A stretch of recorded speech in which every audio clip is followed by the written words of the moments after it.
사랑하자라는 제목 세 번째로 우리 하나님 앞에 말씀을 보면서 그렇게 말씀을 증거하도록 하겠습니다. 지난 시간에는 우리 구항소 목사님 말씀을 가지고 함께 예배 드리셨을 줄 아는데요. 이렇게 7시에 예배 드리는 교회가 우리 교회하고 우리 교단의 그 광흥교회만 7시 예배를 수요일 날 드리더라고요. 그래서 마침 그렇게 잘 연계가 돼서 그렇게 예배를 잘 드리셨으리라고 생각이 됩니다. 그래서 오늘로서 이 행함과 진실함으로 사랑하자라는 말씀을 잘 마칠 수 있겠고요.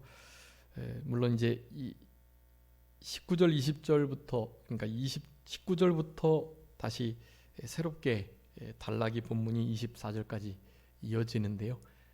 그렇게 행함과 진실함으로 사랑하는 자들이 누리게 되는 아주 신앙적 큰 유익을 그렇게 말씀하고 있습니다. 그래서 오늘 17절, 18절 이 말씀 속에 우리에게 하나님께서 요구하시는 귀한 신앙의 태도들, 믿음의 그 중요한 결단과 다짐들을 하시면서 우리의 남은 때에 행함과 진실함으로 실제로 사랑을 실천해내는 그런 우리들의 신앙이 되어야 되겠습니다. 지난 시간에 그러니까 벌써 2주 전이었죠. 2주 전에 했던 말씀들을 잘 기억해 주셔야 되는데 아주 중요한 말씀을 드렸습니다. 그러니까 형제를 사랑하는 것 우리에게 주어진 중요한 의무인데 그 형제 사랑을 실천하지 아니할 때, 형제를 사랑하지 않고 사랑하지 않는 것도 문제지만 더 나아가서 미워할 때, 그럴 때는 우리가 세 가지 상태에 있는 것이다라는 말씀을 드렸습니다. 형제를 사랑하지 못하고 미워하는 그런 상태는 첫 번째 어두움에 있는 상태다.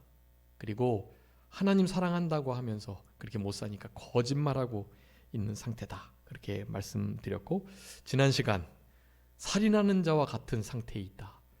영생을 누리고 취하고 맛보지 못하는 그런 삶이었다라는 것을 말씀드렸습니다.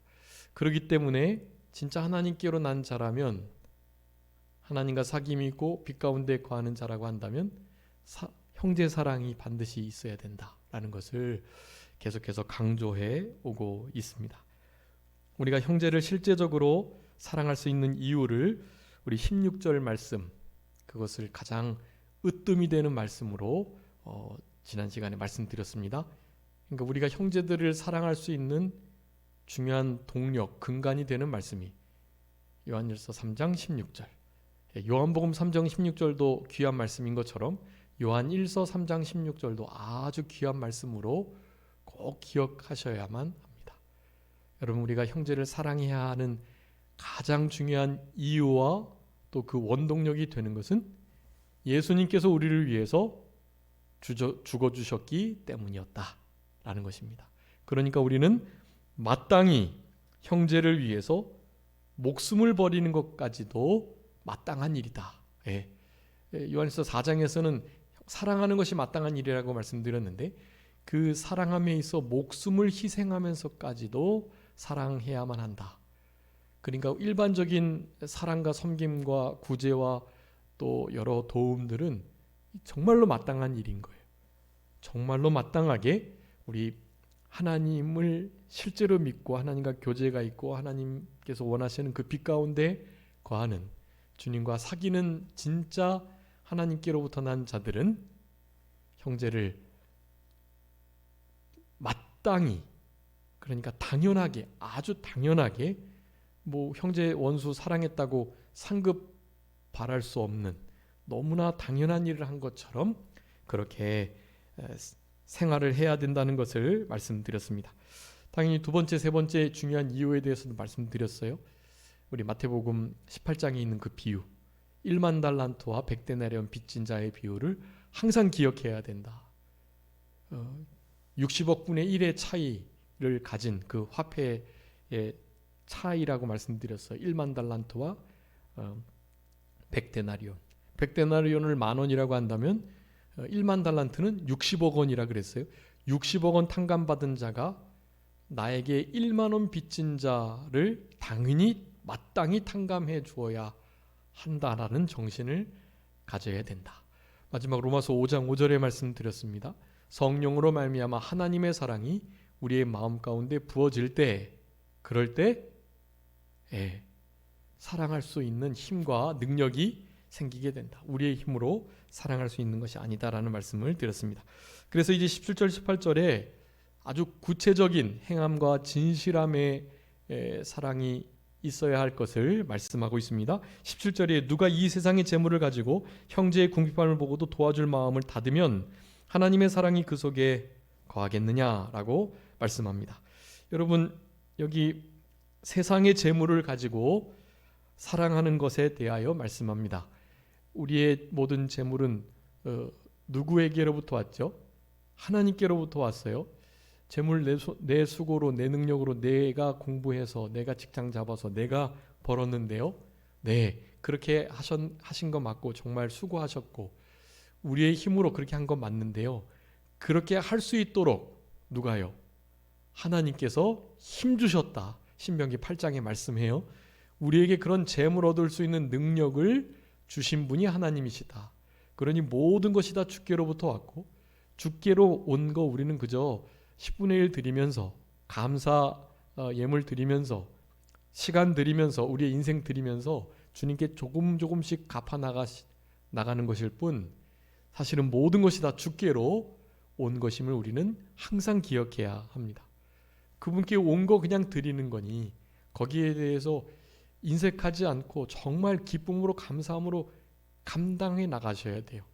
다니엘이 그랬던 것처럼, 우리 다윗 왕이, 솔로몬 왕이 그랬던 것처럼, 또 이렇게 사도 바울이 자신의 목숨을 그렇게 귀하게 여겼던 것을 아무것도 아닌 것으로 여기는 것처럼, 사는 것이 죽는 것이 다 그분을 위한 것인 것처럼 그분을 위해 살고 그분을 위해서 죽는 삶이 너무나 복되고 고상한 일인 것을 아는 자로 이 땅을 우리는 마땅히 살아가야 합니다.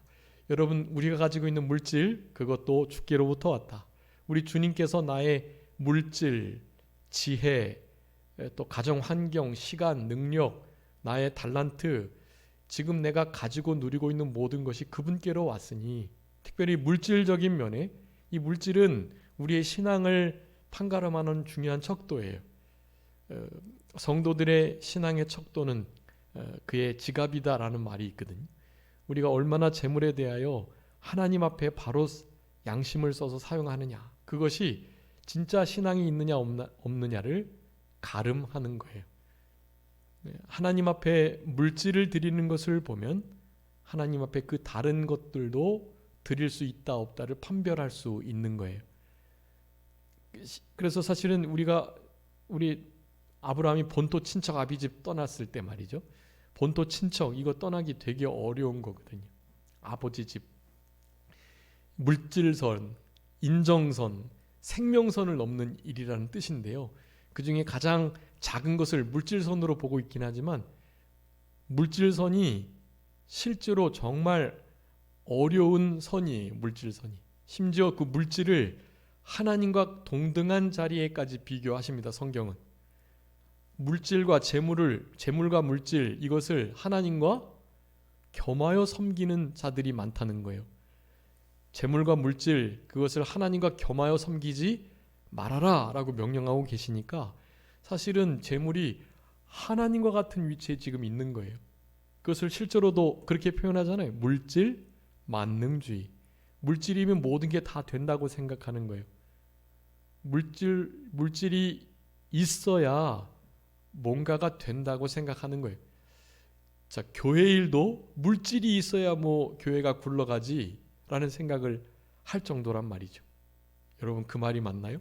교회가 물질이 있어야 운영이 되나요? 여러분, 교회는 물질로 되는 게 아니에요. 그렇다고 물질이 없어도 된다고 말하는 건 당연히 아니죠. 하나님께 드려진 바른 제물로 하나님의 교회가 운영되는 것은 맞으나 우리 하나님께서 이미 신명기에서 말씀하셨어요. 사람이 떡으로 사는 것이 아니라 하나님의 입에서 나오는 말씀으로 산다. 우리가 당연히 떡도 있어야만 합니다. 그렇지만 말씀으로 살아가는 자에게는 떡을 당연히 주신다는 얘기예요.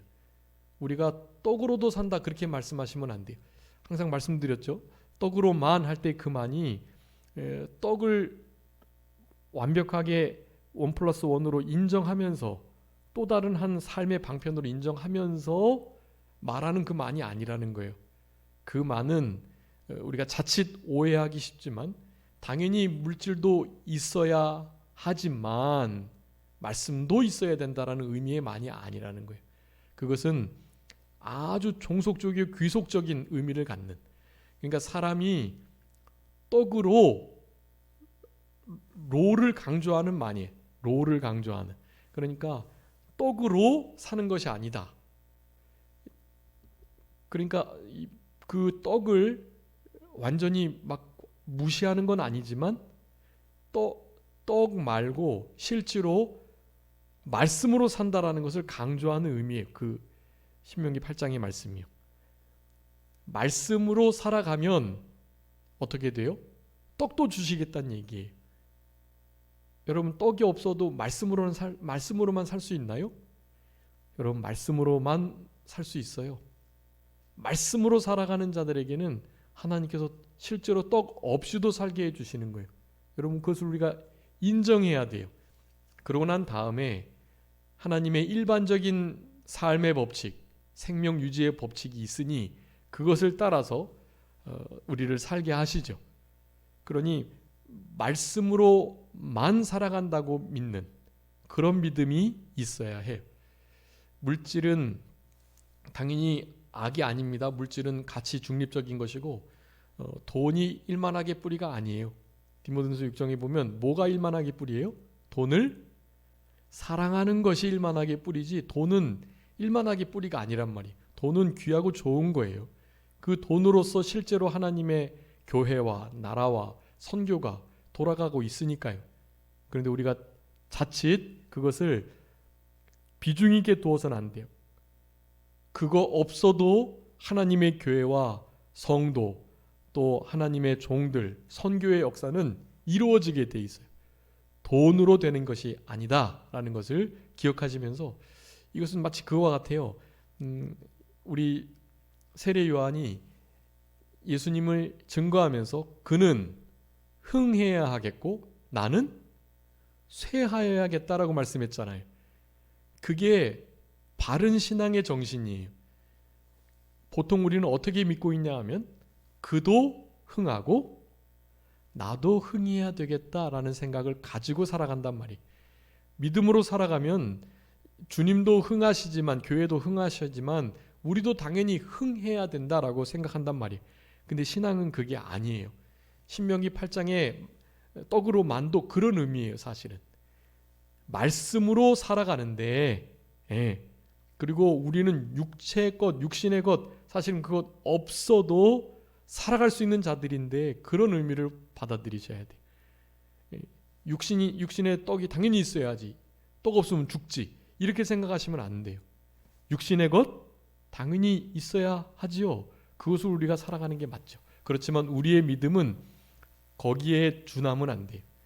우리는 말씀만 있으면 된다라는 생각을 가지고 말씀으로만 살아가려고 할 때, 여러분, 그러니까 일정한 음식, 우리 욥기 23장에서 욥의 고백이잖아요. 나의 가는 길을 오직 그가 아시는데 그가 나를 단련하시는 내가 정금과 같이 나오겠다라고 말씀하면서 욥은 그렇게 생활했음을 증거하고 있어요. 내가 하나님의 말씀을 일정한 음식, 정한 음식보다 더 귀하게 여겼다. 그러니까 음식을 먹지 않아도 하나님의 양식, 말씀은 반드시 먹어야 된다는 마음을 가지고 살아갔던 거예요. 그렇게 살아가는 자들은요, 실제로 양식 먹지 않아도 하나님이 살려주세요. 여러분, 우리는 그런 마음을 가져야 돼요. 그리고 실제로 우리의 시간 속에, 우리의 삶의 그 기간 속에 하루 세 끼 식사 못하더라도 반드시 하나님의 말씀을 읽고 쓰고 묵상하고 암송하고 하는 일을 하셔야 돼요. 굶더라도. 제가 존경하는 목사님께서 이제 신학을 하시면서 직장 생활을 하시면서 야간 신학을 하셨는데 그분의 말씀이 아직도 기억에 납니다. 신학을 하면서 되게 바쁜 직장이어서 되게 일찍 출근해야 되고 딱 갖춰진 룰이 있단 말이에요. 그런데 그분은 늘 새벽기도 하셨지만 자칫 이렇게 늦잠 자거나 하셔가지고 새벽기도 못 나오고 직장을 가셔야 하는데 심지어 직장에 늦더라도 성경을 꼭 보시는 거예요. 밥을 못 먹고 직장이 늦어도 꼭 성경은 보시고 가셨다라는 거예요. 여러분, 그런 마음이 있어야 떡으로만 사는 것이 아니라 하나님의 말씀으로 산다라는 신앙의 고백, 그는 흥하고 나는 쇠하여야 된다라는 신앙의 태도로 살아가는 거예요. 여러분, 그거 아주 중요한 거예요. 여러분, 그렇게 살아가면 있잖아요, 실제로 한 끼만 먹어도 하루 세 끼 영양소 갖춰서 잘 먹은 것보다 하나님이 더 건강하게 해주세요. 여러분, 다니엘과 그 세 친구가 그랬잖아요. 뜻을 정하고 하나님 앞에 내 신앙을 더럽히지 않기 위해서, 여러분, 그가 먹었던 물과 채소가 어떻게 그의 생명을 살린 거겠어요? 물과 채소 먹는다고 어떻게 얼굴이 윤택해질 수 있냐고요. 그럴 수 없는 거예요. 하나님이 하셨다는 거예요. 그건 하나님이. 여러분, 실제로 돈이 없어도 물질이 없어도 우리는 살아갈 수 있어요. 여러분, 그걸 아셔야 돼요. 하나님이 살려가 주세요. 아주 귀한 방편으로요. 당연히 예수님을 믿으면 복 받고 잘 되는 것이 일반적이에요. 우리의 음식이 있어야 우리의 육체가 생명을 연장해 나가고 살아갈 수 있는 것이 맞아요. 그런데 신앙은 그렇게 그것은 믿음이 아니에요. 그거는 그냥 일반적인 생각이에요. 그렇지만 믿음은 뭐냐? 그것 없어도 말씀으로만, 하나님 한 분만으로 살아갈 수 있다라고 생각하는, 여러분, 그게 바로 믿음인 거예요. 그 믿음을 사용한다면 이와 같은 우리가 가지고 있는 물질, 17절에 말하는 세상의 재물, 그것으로 이것은 다 불의의 재물인데 이것은 내 것도 아니면서 내 것처럼 우리가 쓰니까요. 불의한 재물 가지고 친구를 사귀라고 우리 예수님 말씀하셨어요. 친구 사귀는데 이 재물을 쓰게 되면 우리가 기본적으로 써야 할 일들과 또 재물들의 활용처, 이런 모든 것들을 하나님께서 진짜 정말 올바르게 잘 쓰게끔 해주신단 말이에요. 이제 말씀을 드리겠지만 이 형제를 사랑하는 일, 거기에 대하여 아주 꼭 집어서 이 17절 18절에 이렇게 말씀하시는 거예요. 여러분, 이것이 현재 전 세계의 삶의 불균형과 부조화를 분명하게 그 원인을 꼬집고 있는 말씀이라고 할 수가 있겠습니다. 우리 크리스찬이 이렇게 살아가지 않았기 때문에, 이런 사랑의 행위가 그동안 말과 그저 혀로만 그랬지 이 행함과 진실함으로 사랑하지 못했기 때문에 사실은 우리 주변에 일어나는 여러 가지 어려운 일들이 이루어지고 있다라고 하셔야 합니다. 이 재물을, 세상의 재물을 내 것으로, 내 뜻대로 나의 것인 것처럼, 여러분, 그 불의한 청지기에 대한 비유를 아시잖아요. 그 재물로 단지 미래를 준비한 것만이 지혜로웠을 뿐, 그 재물을 가지고 자기 마음대로 사용하고 자기의 뜻대로 주인의 재물을 그렇게 사용했단 말이죠. 그건 악한 종이에요. 그리고 게으른 종이고, 그렇게 돼서는 안 되겠지만 이것을 가지고 불의의 이 재물로 친구를 사귀고 하나님의 영원한 나라를 준비한다면 그것은 정말 지혜로운 삶이다라고 할 수가 있겠습니다. 자, 그래서 누가 이 세상의 재물, 그것을 가지고 형제의 궁핍함, 그것을 보게 될 때 도와줄 마음을 닫는다면, 이 닫는다, 이것은 원어에 보면 우리 개혁성경에처럼 막는다라고 표현되어 있는데요, 막히는 거예요. 그러니까 그렇게 막 잔인해서 도와줄 마음이 있는데 아이 싫어하면서 잔인하게 그렇게 마음을 딱 내가 스스로 닫는다기보다는요, 뭔가에 막히는 거예요. 이게 우리의 재물도 어느 정도 있고, 그래서 특별히 17절에 나오는 형제들의 어떤 궁핍함이 분명히 보이는데도 그것을 이렇게 그 무엇인가가 도와주려고 하는 마음, 그 재물을 그들에게 흘리려는 그 마음을 딱 닫히게 한다라는 거예요. 여러분, 사탄은 바로 이 마음을 닫게 하는, 무엇인가로 막히게 하는 그 일을 바로 우리 사탄이 한다는 것을 우리는 알 수 있습니다. 우리 맥체인 성경 읽어가지고 계실 건데, 오늘 누가복음 8장 14절에 가시덤불 가운데 떨어져 있을 때 그때 무엇을 막는다고 말합니까? 이 세상의 염려, 환난, 그리고 쾌락, 그런 것들이 우리의 마음을 막아서 말씀으로 결실하는 일을 못하게 한다고 말씀하고 계세요.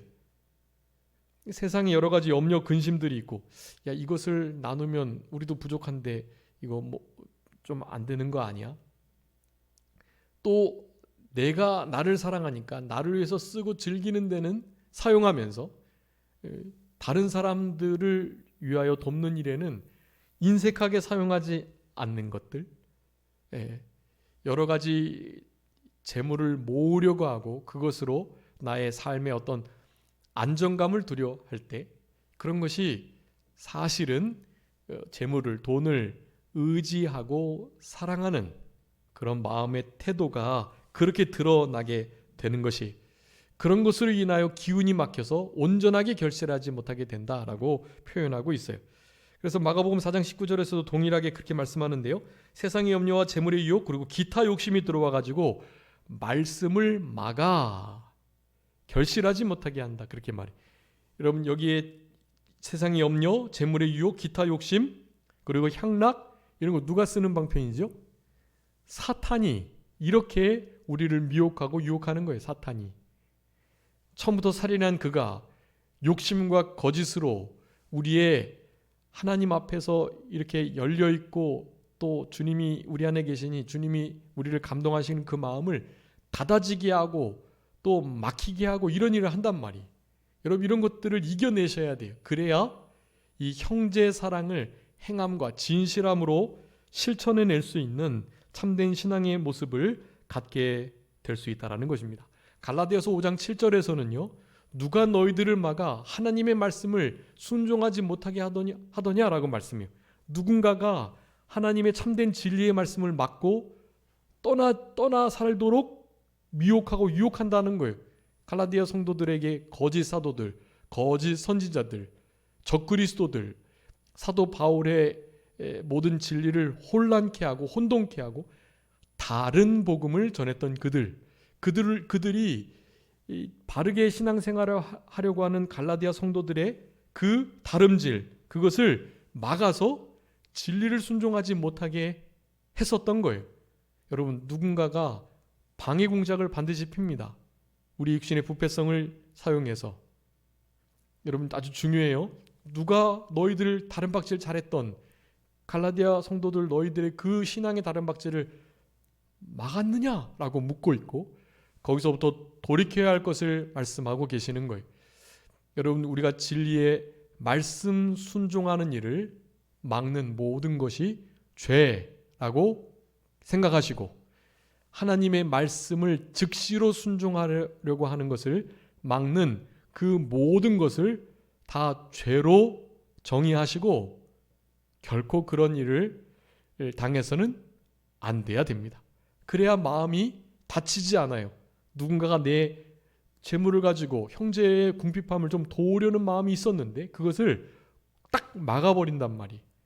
여러분, 이런 시대 속에 지금 우리가 살아가고 있다는 것을 항상 기억하시면서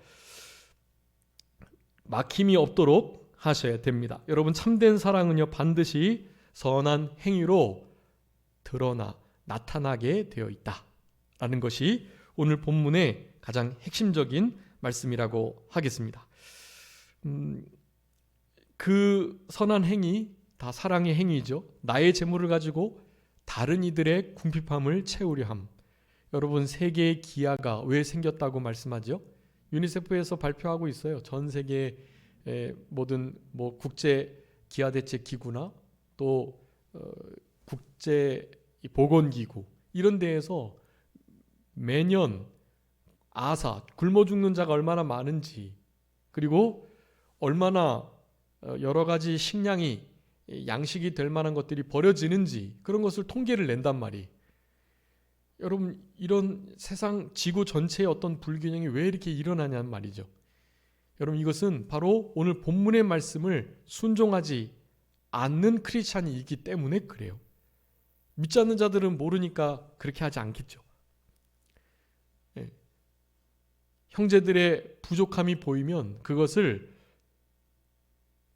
채우고 도와주려는 마음이 우리 참된 크리스찬, 하나님께로 난 자들에게는 반드시 있다라는 거예요. 근데 그것이 없어질 때, 그리고 그 마음을 막는 사탄의 꾀임에 넘어갔을 때, 그럴 때 이와 같은 일들이 일어나게 되는 것입니다. 여러분, 하나님께서 우리에게 잉여 산물, 잉여 재물을 주시는 것은 진짜 형제의 궁핍함을 보고 그들의 어려움과 배고픔을 채워주라 하시는 사인이에요. 그게 우리 교회도 많이 연약하지만 우리 우간다와 또 아프리카에 있는 두 우리 사무엘과 룻에게 그렇게 지금 컴패션을 통해서 지원을 하고 있는데요. 여러분, 이거 아주 복된 일이에요. 어려운 이들을 생명 살리고 그들의 부족함을 채우는 일, 우리의 사명입니다. 우리의 교회가 할 수 있는 역량을 다 기울여서 그 일을 계속해 나가야 하고 점점 늘려 나가야 해요. 우리 성도님들의 삶 속에서도 개인적으로 어려운 이들을 그렇게 돕는 일이 있을 줄 알아요. 그런 일을 많이 하셔야 합니다. 계속 하셔야 돼요. 특별히 우리가 어렵다고 그것을 끊으시면 안 돼요. 그것을 계속 하셔야 합니다. 하나님께서 바라시는 행함과 진실함에 아주 본이 되는 그런 태도들이라는 것을 여러분, 우리는 언제나 기억해야 하는 것입니다. 우리가 도울 능력과 힘이 있다면 반드시 형제를 돕는 일에 사용해야 할 것. 오늘 잠언 24장 읽으셨겠지만 우리 하나님께서 원수들이 넘어지고 엎드러지는 것, 엎어지는 것, 그거 기뻐하고 즐거워하지 말라 그랬어요. 원수 갚는 거 주께 맡기고 원수들이 그러한 일을 당할 때 그들을 도와주려는 마음을 갖는 것이 하나님께서 기뻐하시는 마음이다라는 것을 우리가 기억하며, 베드로전서 1장, 이것도 다 맥체인 성경인데 1장 22절에 우리가 진리를 순종함으로 영혼이 깨끗하게 되어서 거짓 없이 형제를 사랑하기에 이르게 된다. 그러니 뜨겁게 피차 서로 사랑해라 라는 명령을 하고 계시는데, 여러분, 이런 명령들을 순종하는 마음을 갖는 것이 바로 행함과 진실함으로 사랑하는 거예요. 여러분, 이 진실함은요, 진리란 뜻이에요. 그러니까 우리가 행함과 진실함으로 사랑하자 할 때 그 진실함이 그냥 진정으로 참으로 이렇게 우리의 전심을, 진정성을 다해서 그런 의미의 행함과 진실함이라고, 그 진실을 그렇게 생각하고 계실 건데요.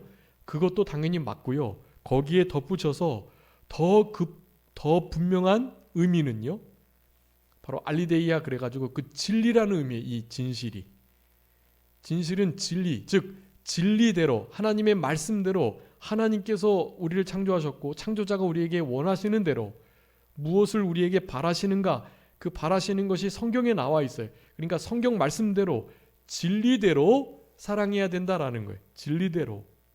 그래서 지금 이제 시간이 될 때까지 자녀들아, 우리가 말과 혀로만 사랑하지 말고 행함과 진실함으로 사랑하자.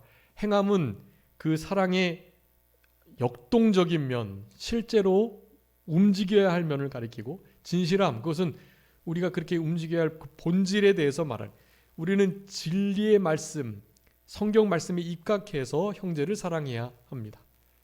오늘 맥체인 성경 읽었던 곳에서 많이 어떻게 사랑해야 할 것인가를 말씀하고 있어요.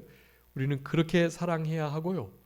또 오늘 본문에 있는 말씀, 재물을 가지고 형제의 궁핍함을 도와줄 그 마음을 실제로 닫지 말고 막히지 않고 실천해내야 된다라고 말씀하는 것입니다. 하나님의 사랑이 그렇게 말씀이 막혀있고 그렇게 마음이 닫혀있는 자에게 하나님의 사랑은 없다, 그렇게 말하는 거예요. 주님이 떠나신 건 아니지만 주님이 더 이상 우리를 얼마나 사랑하시는지, 그리고 우리가 주님을 얼마나 사랑하는지를 고백하고 교통을 나누고 사귐이 있는 그런 삶이 더 이상 없다는 거예요. 실제로 형제를 돕지 않으면 그와 같은 상태에 있음을 우리가 기억하면서 말과 혀로만이 아닌 행함과 진실함, 진리로, 성경대로, 말씀대로 사랑하는 우리들이 되어야 되겠습니다. 아주 오늘 본문의 말씀과 비슷한 말씀이 있는데요. 한번 읽어주세요. 야고보서 2장 15절부터 17절이에요. 야고보서 2장 15절로 17절 한번 읽어주세요.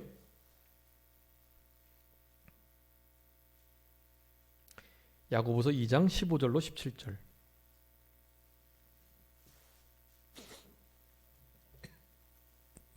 만일 형제나 자매가 헐벗고 일용할 양식이 없는데 너희 중에 누구든지 그에게 이르되 평안히 가라, 덥게 하라, 배부르게 하라 하며 그 몸에 쓸 것을 주지 아니하면 무슨 유익이 있으리요.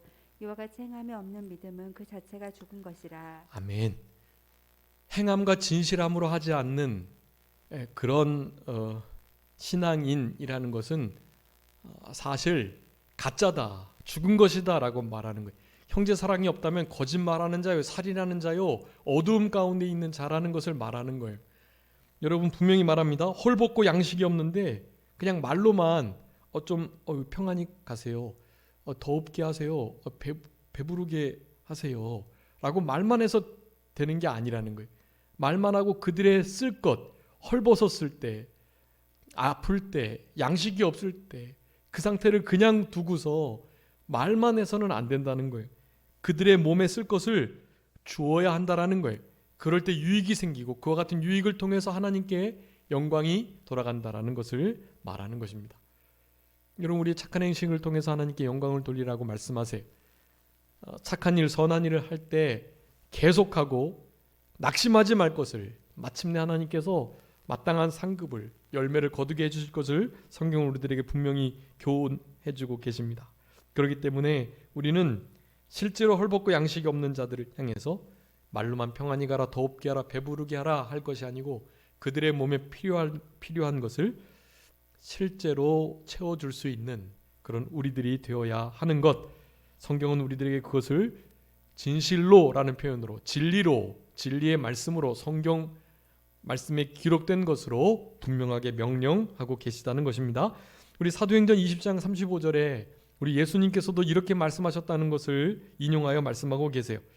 범사에 여러분에게 모범을 보여준 바와 같이 수고하고 약한 사람들을 돕고 또 주 예수께서 친히 말씀하신 바 주는 것이 받는 것보다 복이 있다 하심을 기억하여 할지니라. 사복음서에는 예수님이 이렇게 말씀하신 부분은 사실 없는데 우리 사도 바울이 분명하게 들었던, 우리 주님의 말씀하셨던 거라는 것을 분명히 듣고 이 말을 지금 기록하고 있는 거예요.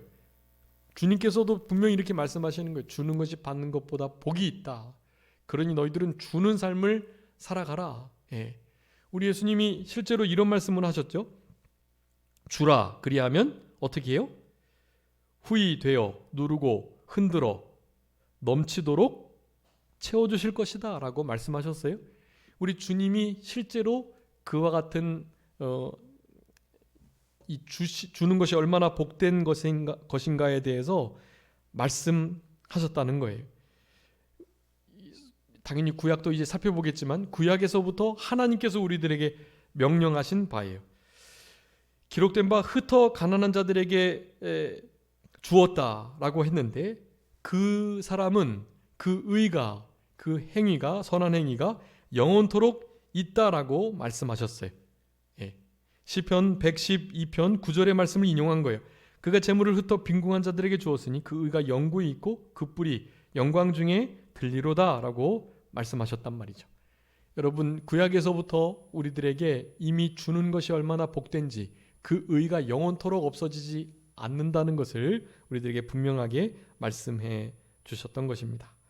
이렇게 봉사하고 선한 일을 할 때 당연히 내 것을 가지고 내가 드린다 하는 마음 가지면 안 돼요. 다 누가 주시는 힘으로, 하나님께서 주시는 힘으로 말하고 봉사하고 행동해야 하는 것이 맞습니다. 베드로전서 4장 11절에 만일 누가 말하라고 하면 하나님의 말씀을 하는 것 같이 하고 누가 봉사하려면 하나님이 공급하시는 힘으로 하는 것 같이 하라. 이는 범사의 예수 그리스도로 말미암아 하나님이 영광을 받으시게 하려 함이니 그에게 영광과 권능이 세세 무궁토록 있느니라 라고 말씀하세요. 여러분, 이런 말씀들을 기억하시며 실제로 그들의 필요를 채우시는 그런 우리들이 되어야 할 것입니다.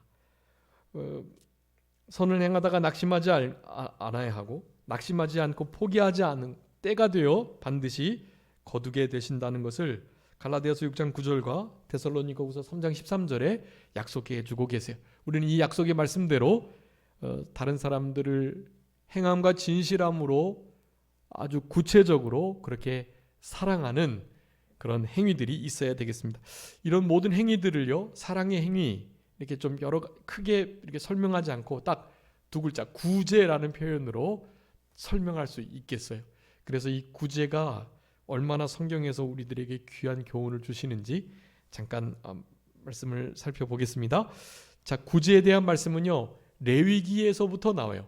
레위기 19장 9절부터 10절까지 보면 포도원에서 포도 열매를 딸 때, 곡물을 벨 때, 밥 모퉁이까지 다 베지 말고 떨어진 이삭도 줍지 말고 포도 열매 다 떨어뜨리지 말고 하시면서 가난한 사람들과 타국인을 위하여 버려두라 라고 말씀해요.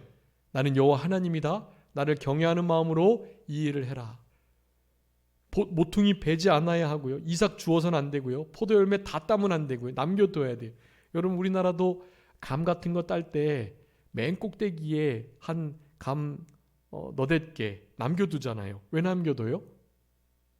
까치 먹으라고, 새들 먹으라고. 새들도 그렇게 생각해주는 우리나라예요.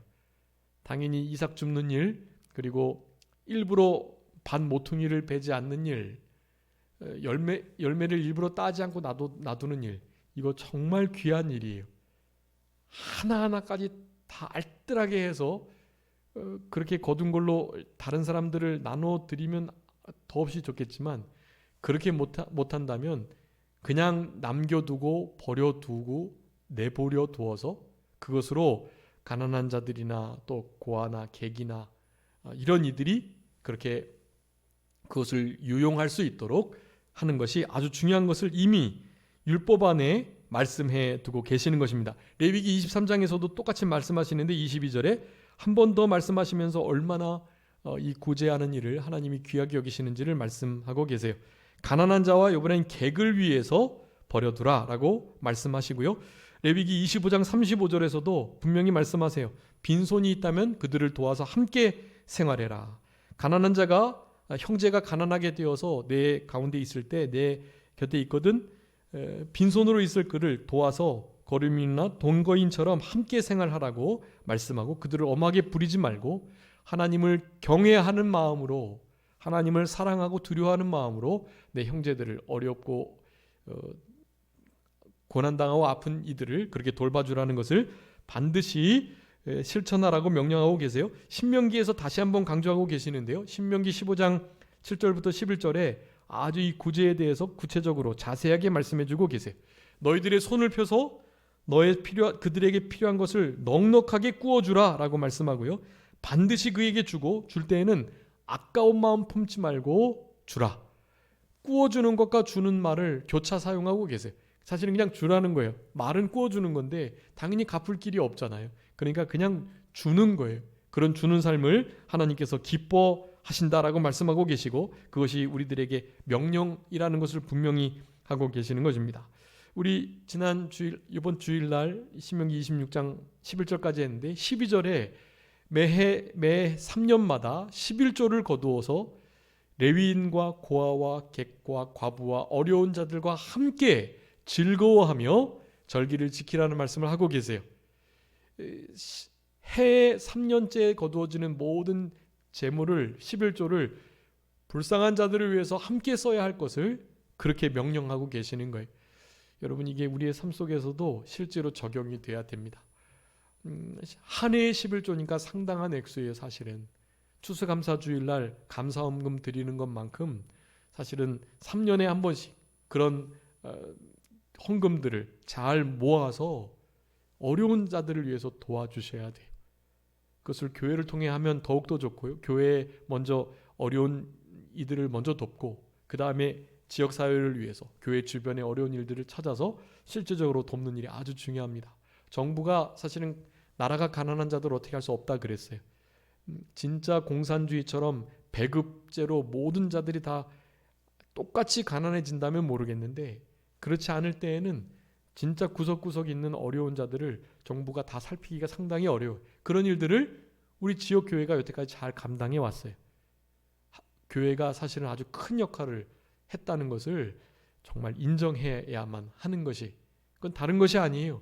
이런 말씀을 순종하는 자들의 그냥 신앙의 행위였다라는 것이 너무나 명확한 것입니다. 우리도 그 일들을 계속 감당해야 돼요. 지속적으로 감당해야 합니다. 그 일이 하나님께서 기뻐하시고 원하시는 일이라는 사실이에요. 에스더 9장 22절에서 여기 불임절이 나오는데, 에스더의 불임절, 그날 이틀간 지키면서 특별하게 요구하시는 게 있으세요. 레위인과 객과 고아와 과부를, 가난한 자를 구제하려는 마음을 가지고 이 두 날 잔치를 하면서 그들에게 잘 대해줘야 할 것을 분명하게 말씀해주고 계세요. 여러분, 가난한 자들을 향해서 우리는 이런 마음을 늘 가지고 있어야만 합니다. 시편 37편 21절에 의인은 은혜를 베풀고 준다. 여러분, 의인은 다른 게 아니에요. 은혜를 베푸는 자, 주는 자가 의인이라고 말씀하고 계세요. 시편 68편 5절에서는요, 우리 하나님은 고아의 아버지, 과부의 재판장이 되신다라고 말씀해요. 고아와 과부를 위한 충분한 이 도움을 우리 개인이, 또 교회가, 또 우리 사회가 감당해 나가야만 하는 것입니다. 시편 112편 9절, 아까 말씀드렸죠. 신약 고린도후서에서 인용하고 있는 말씀이에요. 의로운 자는 재물을 또 빈궁한 자에게 흩트는 자들이다. 저들의 의는 영원히 있다라고 말씀합니다. 우리 잠언에서 잠언 3장 27절에 베풀 힘이 있거든 마땅히 받을 자에게 베풀기를 아끼지 말라라고 말씀하고요. 잠언 11장 29절에 구제를 좋아하는 자 풍족하여 진다. 흩어 구제 아무리 많이 해도 전혀 가난해지지 않고 도리어 부하게 된다라는 것을 분명히 말씀해요. 여러분, 구제를 좋아하는 자, 흩어서 재물을 나누는 자가 되어야 하나님께서 부요케 하시는 그 부요함을 누릴 수 있게 되는 것입니다. 잠언 14장 21절에 그 이웃을 업신여기는 자는 죄를 범하는 거고 빈궁한 자를 불쌍히 여기는 자는 복이 있는 자이다 라고 분명히 말씀하고요. 잠언 14장 31절에 궁핍한 자를 불쌍히 여기는 자는 주를 존경하는 자다. 잠언 19장 17절에 가난한 자를 불쌍히 여기는 자는 여호와께 꾸이는 것이다. 여러분, 구제하는 거 여호와께 꾸이는 거예요. 그러니까 주님께서 갚아주실 채무자가 되시는 거예요. 그러니 얼마나 잘 갚아주시겠어요? 얼마나 배로 갚아주시겠어요? 여러분, 우리는 이런 삶을 살아가야 합니다. 잠언 21장 13절에 귀를 막아 가난한 자의 부르짖는 소리를 듣지 아니하면 자기의 부르짖을 때에 들을 자가 없다라고 말씀하셨고요. 잠언 21장 26절에 의인은 아끼지 않고 쉬지 않다. 그렇지만 악인은 잔인하게 대한다라고 말씀하고 계세요. 잠언 22장 9절에도요. 선한 눈을 가진 자 복이 있는데 양식을 가난한 자에게 주시기 때문이다. 가난한 자에게 양식을 주는 자가 선한 눈을 가진 하나님이 복 주시는 자임을 말합니다. 잠언 28장 27절에 구제하는 자는 궁핍하여지지 않는다라고 말씀하고요. 전도서에도 말씀해요. 11장 1절에 내 식물을 물 위에 던지라. 그러면 도로 찾게 해주시겠다라고 말씀해요. 다 구제할 때 하나님께서 도로 갚아주시는 것을 의미하는 말씀들이라고 하겠습니다. 여러분, 이제 신약에는 더 구체적인 분명한 말씀들이 아주 많아요. 아무래도 이것은 다음 시간에 해야 될 것 같고요. 여러분, 적어도 구약에 이미 구제가 얼마나 중요한지를 강력하게 아주 계속해서 말씀해 오고 계시니까 행함과 진실함으로 사랑할 때, 특별히 이 진실, 그것은 진리, 성경의 말씀대로 사랑하는 것이다. 다른 것은 몰라도 구약과 신약에 기록된 이와 같은 구제의 말씀을 여러분 나에게 주시는 말씀으로 알고 잘 지켜 행하는 것, 형제 사랑, 원수 사랑의 아주 중요한 기본 바탕이 되는 말씀들이라고 할 수가 있겠습니다. 이런 말씀들을 가지시고 남은 때 이 세상 재물을 가지고 형제의 궁핍함을 실제로 도와주는 행함과 진실함의 이 사랑을 실천하는 그런 우리 모두가 되어야 되겠습니다. 제가 기도하겠습니다. 살아계신 우리 아버지 하나님 감사합니다. 우리들에게 하나님의 말씀에 약속된 하나님께 속한 자가 어떻게 살아가야 할 것임을 우리들에게 분명히 교훈해 주시면서 우리 하나님을 사랑하는 자는 형제를 사랑할 수밖에 없음을, 마땅히 사랑해야 함을 우리들에게 계속해서 강조해 주신 우리 아버지 하나님 감사합니다.